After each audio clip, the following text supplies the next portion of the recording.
Netflix TV நேயர்களுக்கு வணக்கம். பெருத்துளசி பணியில் பேசுகிறேன். இந்த வாரம் நம்ம சேனல் ஒளிபரப்பாகும் நிகழ்ச்சி ஜனநாயகன் திரைப்படத்தை பற்றி விமர்சனம். நீண்ட காத்திருப்புக்கு பின் முதல்வர் விஜய் நடித்துள்ள ஜனநாயகன் திரைப்படம் இன்று உலகம் முழுவதிலும் உள்ள திரையரங்கில் வெளியாகியுள்ளது. விஜயின் கடைசி திரைப்படம் என்பதால் படம் எப்படி இருந்தாலும் ரசிகர் இந்த படத்தை கொண்டாடப் போவது உறுதி. ஆனால் ரசிகர் மனநிலையில் தவிர்த்து பார்த்தால் ஜனநாயகன் படத்தில் பாராட்டும் விதமாக வெகு சில விஷயங்களே இருக்கின்றன. கதையோ வசனமோ திரைக்கதையோ விட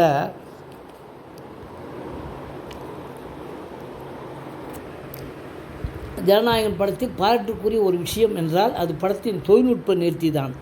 ஜனநாயகன் கதை நாயகனாக தளபதி வெற்றி கொண்டான். கடந்த காலத்தில் ஒரு போலீஸ் அதிகாரியாக இருக்கிறார். தனது ஊர் மக்களின் நிலத்தை பறிக்க நினைக்கும் கார்ப்பரேட் கும்பலை கொடூரமாக கொன்று அழிக்கிறார். இதனால் தண்டனையாக மதுரைக்கு மாற்று செய்யப்படுகிறார். மதுரையில் கள்ளசாராயம் குடித்ததால் பலர் இறந்துவிட அவர்களின் இறப்புக்கு நியாயம் கேட்டு மக்கள் போராட்டத்தில் ஈடுபடுகிறார்கள்.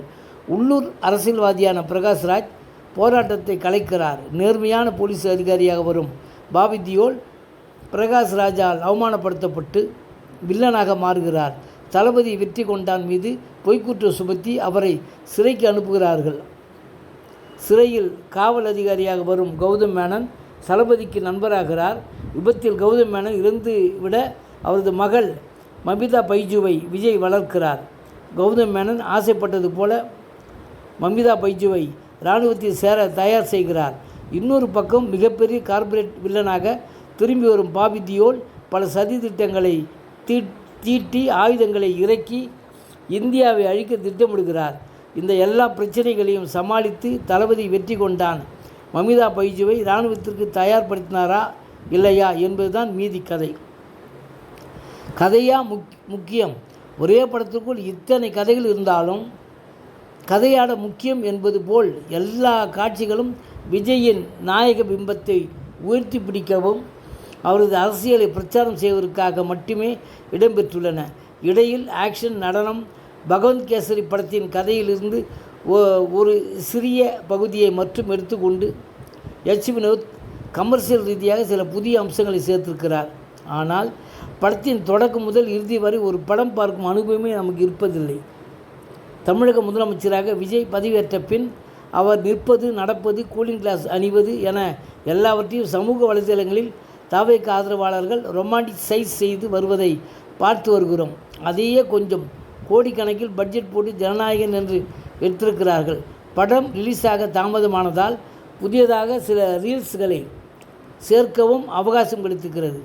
மற்றபடி இந்த கதையில் ஆயிரக்கணக்கான அப்பாவி மக்கள் கொல்லப்படுவார்கள், மத கலவரங்கள் நடக்கும், பெண்கள் பாலியல் வன்கொடுமை செய்யப்படுவார்கள். ஆனால் அதையெல்லாம் பார்த்து ஒரு துளி அனுதாபமும் வராது. ஏனால் அடுத்த காட்சியில் ராவண மவுண்டா என்று தளபதி எentry கொடுப்பார். அதற்காக தொண்டையில் எனர்ஜியை சேமித்து வைக்க வேண்டும். நாயகனின் கதாபாத்திரம் தனது விருப்பத்திற்கு ஏற்ற மாதிரி இல்லாவிட்டாலும் வில்லன் பாபி தியோலின் கதாபாத்திரத்தை கொஞ்சம் புதிதாக முயற்சித்திருக்கிறார் வினோத். நகைச்சுவை நடிகர் இல்லாத குறையை பிரகாஷ்ராஜ் அவ்வப்போது தீர்த்து வைக்கிறார். மமிதா பைஜு ஆக்ஷன், எமோஷன் காட்சிகளில் மிக சரியான மீட்டர் நடித்துள்ளார். பூஜா ஆக்டே வழக்கம்போல் தளபதிக்கு பிளான் போடும் செயலில் வருகிறார். தொழில்நுட்ப நேர்த்தி இந்த ரசிகர் கூச்சலுக்கு மத்தியில் ஜனநாயகன் படத்தின் தொழில்நுட்பம் நேர்த்தி கவனம் பெறாமல் போகலாம்.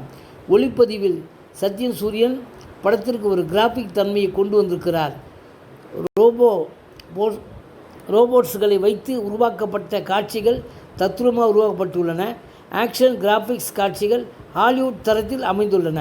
விஜய்க்கு கொள்கை பரப்பு செயலாளராக இல்லாமல் இருந்திருந்தால் வினோத் இந்த பட்ஜெட்டில் சூப்பரான சயின்ஸ் ஃபிக்ஷன் படத்தை எடுத்திருக்கலாம்.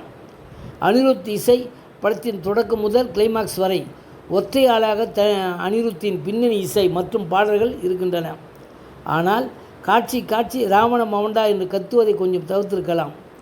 மொத்தத்தில் ஜனநாயகன் திரைப்படம் விஜய் தனது ரசிகர்களுக்கு கடைசியாக குட்பை சொல்வதற்காக ஏற்ற வகையில் அனைத்தும் கலந்த ஒரு படத்தை வழங்கியுள்ளார். மொத்தத்தில் ஜனநாயகன் திரைப்படம் விஜய் தனது ரசிகர்களுக்கு கடைசியாக குட்பை சொல்வதற்காக ஏற்ற வகையில் எடுக்கப்பட்ட படம் என்பதால் அனைவருக்கும் இதை ஒரு முறை பார்க்க வேண்டும் என்ற எண்ணம் ஏற்படும். மொத்தத்தில் ஜனநாயகம், ஆக்ஷன் மற்றும் உருக்கம் கலந்து உருவாக்கப்பட்டிருக்கிறது. விஜய் ரசிகர்கள் திரையரங்கை தெறிக்க விடுவார்கள். சண்டை காட்சிகளை விசில் சத்தம் காதை பிளக்கும்.